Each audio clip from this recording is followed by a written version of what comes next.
Part 51. The Blessings of Medina. Medina's original name was Yathrib, but the Prophet renamed the city Medina, discouraging use of the name Yathrib. The official name then became Medina Rasul Allah, City of the Messenger of Allah. It is also referred to as Al-Medina al-Munawwara, the Enlightened City. The Prophet also called it Taba and Taba, both meaning pure. The word Yathrib means to criticize, and the Prophet disallowed names with bad meanings.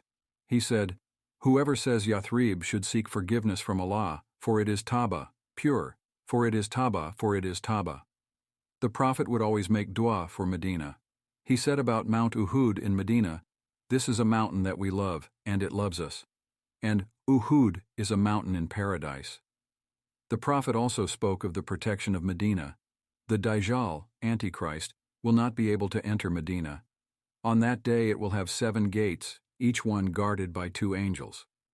And neither the Dajjal nor plagues will ever infest it. The word used in the Hadith is ta'un, which can be translated as pestilence, a fatal epidemic plague.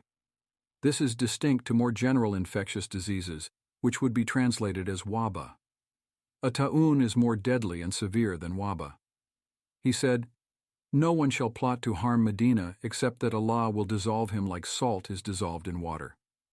The Prophet made dua that Medina be blessed. "O Allah, give us blessings in this city of ours." And, "O Allah, your servant and friend, Ibrahim, declared Mecca sacred. I too am your servant and messenger, and I declare Medina sacred." Medina is a safe haven for the believer. As he said, Iman returns to Medina just as a desert animal returns to its hole in the desert. And no one leaves Medina not wanting to live there except that Allah will replace them with someone better. The Prophet will even offer intercession on the Day of Judgment for those who die in Medina.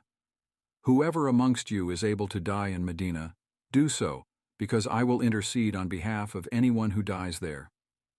When the companions first moved to Medina, they had a very difficult time acclimating to their new surroundings. The climate was different to Mecca, the terrains were new, but most importantly, they were simply feeling homesick. Many of the companions were both emotionally and physically sick in the first few weeks of life in Medina, so the Prophet made a very special dua, "O Allah, cause us to love Medina as much as we love Mecca or even more."